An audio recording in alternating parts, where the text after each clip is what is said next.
Ya guys, akhirnya terbongkar rahasia besar yang selama ini ditutup-tutupi oleh Bruno Tubarão. Wah, kira-kira apakah rahasia besar tersebut? Akan tetapi sebelum kita membahas rahasia besar itu, dalam kesempatan kali ini kita akan memberikan update terbaru soal kasus Bruno Tubarão di pertandingan antara Persib Bandung versus Persija Jakarta kemarin. Jadi seperti yang telah kita ketahui bersama, jika Bruno Tubarão menjadi sumber petaka Persija berupa blunder dan juga kartu merah saat menderita kekalahan dari Persib Bandung. The Jackmania bisa jadi sedang menyimpan amarah kepada pemain asing Persija asal Brasil tersebut. Bruno Tubarão bermain sebagai starter dalam laga Persib Bandung kontra Persija Jakarta yang digelar pada Minggu 11 Januari 2026 kemarin. Laga pekan ke-17 Super League musim 2025-2026 yang digelar di Stadion Gelora Bandung Lautan Api tersebut langsung ketahuan hasil akhirnya pada menit keempat. Hasil akhir 1-0 untuk Persib bisa dikatakan berasal dari dua momen buruk yang melibatkan Bruno Tubarão. Bek kanan berusia 30 tahun itu gagal melakukan sapuan yang berujung gol Beckham Putra. Laga baru berjalan 4 menit. Berginho memberikan umpan silang ke tiang jauh yang sebenarnya tidak bisa dijangkau oleh Beckham Putra. Meski begitu, Tubarão justru menaruh bola tepat ke muka Beckham yang tidak bisa di stop oleh Rizky Ridho dan Carlos Eduardo. Tak berhenti hanya di situ saja guys. Mantan pemain Red Bull Bragantino itu menambahkan derita timnya pada babak kedua. Ketika Persija Jakarta sedang memimpin, ketika Persija Jakarta sedang menguasai jalannya pertandingan, tepatnya pada menit ke-53, Bruno Tubarão justru melakukan kebodohan berupa injakan kaki kepada betis Beckham Putra.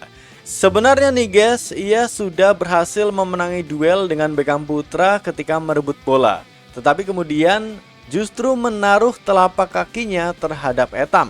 Dia terlihat secara sengaja menginjak kaki pemain Persib Bandung itu. Mengetahui hal tersebut, wasit Ko Hyung Jin tanpa meninjau VR langsung memberikan kartu merah kepada Tubarão. Sudah membuat blunder, dihukum kartu merah pula. Laga ini tentu saja akan sangat diingat oleh The Jackmania sebagai momen ketika Bruno Tubarão secara langsung maupun tidak langsung membantu Persib Bandung lewat dua aksinya pada menit keempat dan 53. Untuk diketahui, Bruno Tubarão sebenarnya bukan berposisi sebagai back sayap ya, melainkan sebagai winger. Ia hanya digeser menjadi back sayap setelah pelatih Mauricio Souza lebih memilih Alano Lima dan Maxwell Souza di lini depan. Kepada media, pelatih Persija mengatakan seperti ini. Bruno Tubarão bisa bermain di banyak posisi. Dia bisa bermain di posisi back sayap kiri maupun kanan. Kami akan memahami posisi mana yang membuatnya bisa lebih berkembang. Dia harus bisa memposisikan dirinya sendiri dan tidak takut, ucap Mauricio Souza. Ya guys, hasil akhir 1-0 membuat Persib Bandung menjadi juara paruh musim dan Persija harus puas berada di peringkat ketiga. Oke teman-teman semuanya, ini adalah saatnya bagi kita untuk membahas rahasia besar yang selama ini ditutup-tutupi oleh Bruno Tubarão akhirnya terbongkar. Jadi guys, rahasia besar tersebut adalah sepanjang karirnya Bruno Tubarão selalu mendapatkan kartu merah ketika dia bermain sebagai bek kanan. Dan kartu merah tersebut selalu dia dapatkan ketika timnya menghadapi lawan berat.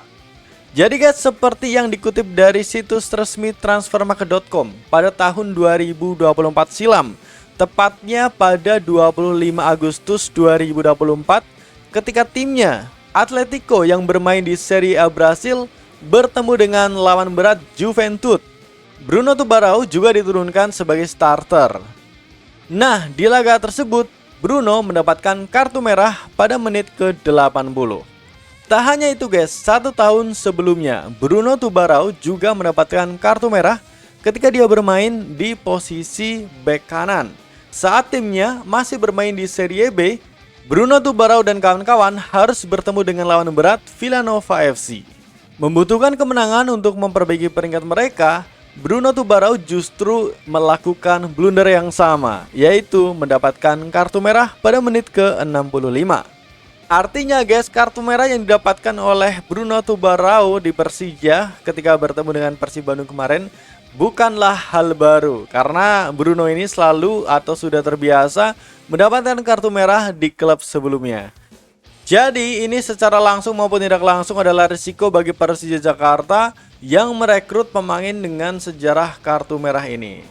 Kita hanya berharap semoga saja Bruno Tubarão bisa belajar dari kesalahan yang dia lakukan, dan di pertandingan-pertandingan selanjutnya nanti ketika dia sudah bisa diturunkan tidak kembali melakukan kesalahan yang sama. Oke teman-teman semuanya, dalam kesempatan kali ini admin bertanya sama kalian nih guys. Berbicara pertandingan antara Persib Bandung versus Persija Jakarta, menurut kalian benar apa enggak sebenarnya masalah utama yang didapatkan oleh Persija berawal dari Bruno Tubarão? Coba tuliskan pernyataan kalian di kolom komentar di bawah ini.